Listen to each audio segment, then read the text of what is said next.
1997. Un régime vieux de plus de 30 ans s'effondre en quelques semaines. Le maréchal Mobutu Sese Seko, autrefois intouchable, fuit le Zaïre. Mais derrière lui, une question terrifiante reste sans réponse. Que sont devenus ces généraux, ces hommes qui faisaient régner la peur? Certains sont disparus, d'autres ont changé de camp, et quelques-uns ont payé le prix du sang. Lorsque les troupes de Laurent-Désiré Kabila entrent à Kinshasa, c'est la panique totale. Les généraux de Mobutu, autrefois puissants, se retrouvent du jour au lendemain sans armée, sans pouvoir et surtout sans protection. Ceux qui donnaient des ordres deviennent des hommes traqués. Plusieurs hauts gradés choisissent la fuite. Direction le Maroc, la France, l'Afrique du Sud. Ils emportent avec eux de l'argent, des secrets et parfois des dossiers compromettants.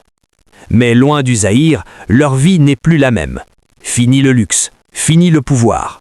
Certains vivent dans l'ombre, oubliés du monde. Tous n'ont pas eu cette chance. Certains généraux fidèles à Mobutu ont été arrêtés, exécutés ou mystérieusement assassinés. Dans le chaos de la guerre, les règlements de compte deviennent monnaie courante. Et dans ce climat, la loyauté devient une condamnation à mort. Certains officiers ont compris une chose. Pour vivre, il faut changer de camp. Ils rejoignent alors les forces de Kabila. Ils retournent leur veste et deviennent du jour au lendemain les nouveaux hommes du pouvoir. Cet homme, c'est Donatien Maélé Lieko Bokongu. Mais son histoire ne se termine pas après la chute, parce qu'en réalité, elle s'arrête juste avant. Mai 1997. Les troupes de Laurent-Désiré Kabila approchent de Kinshasa. La ville est sous tension. Les soldats de Mobutu sont désorganisés, nerveux, dangereux. Mais Maélé, chef d'état-major, prend une décision historique. Il refuse de défendre Kinshasa par la force. Parce qu'il sait une chose, résister, c'est condamner des milliers de civils. Maélé tente alors une négociation. Il veut organiser une transition, éviter le massacre. Mais dans l'ombre, certains soldats refusent cette idée. Pour eux, ne pas combattre égale trahison. La tension monte, le danger se rapproche, et Maélé devient une cible. Le 16 mai 1997, tout bascule. Le général Maélé est abattu par ses propres hommes. Oui, tué par ceux qu'il commandait. Son crime? Vouloir sauver Kinshasa, vouloir éviter la guerre. Après la chute du régime, le pays change de main, mais Maélé, lui, n'est plus là pour voir la suite. Son nom disparaît peu à peu, son sacrifice est rarement raconté, et pourtant, sans lui, Kinshasa aurait pu connaître un carnage. Lui, c'est le général Baramoto. Un homme proche du pouvoir, un homme de l'ombre, un homme redouté. Mais après la chute, il disparaît presque totalement de la scène publique. Avant 1997, Baramoto fait partie de ces officiers liés au cœur du pouvoir militaire du Zaïre.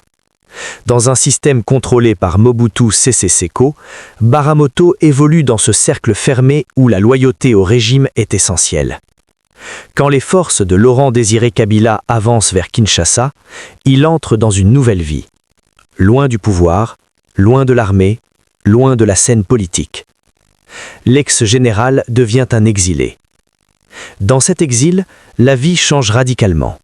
Plus de commandement, plus de troupes, plus de prestige. Seulement le silence et la prudence. Contrairement à certains anciens hauts responsables militaires du régime, Baramoto ne revient pas au premier plan politique. Son nom disparaît progressivement des débats publics. Il reste associé à une époque révolue. Une époque où le pouvoir militaire dominait le pays. Lui, c'est le général Nzimbi Ngabale, un homme fidèle jusqu'au dernier moment, un homme du cercle militaire proche du pouvoir, et surtout un homme de l'ombre. Dans l'armée du Zaïre, le pouvoir n'était pas seulement militaire, il était politique. Les officiers proches du régime de Mobutu contrôlaient des unités stratégiques, des zones sensibles et la sécurité du pouvoir. Nzimbi Ngabale fait partie de ce cercle fermé, un homme de confiance du système. Après 1997, Nzimbi Ngabale ne réapparaît pas comme figure publique majeure. Comme beaucoup d'anciens officiers du régime, il perd son influence, il s'éloigne du pouvoir et disparaît progressivement des médias. Il entre dans une vie discrète, loin des projecteurs.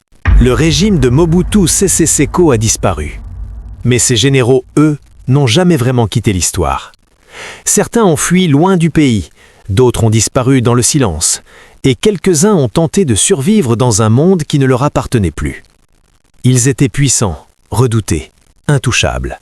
Mais en 1997, tout a changé, et la chute du pouvoir a transformé les hommes forts en souvenirs.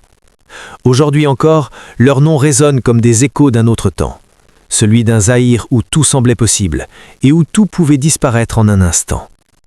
Si tu veux découvrir d'autres histoires cachées, des secrets militaires et les destins oubliés du continent, abonne-toi maintenant.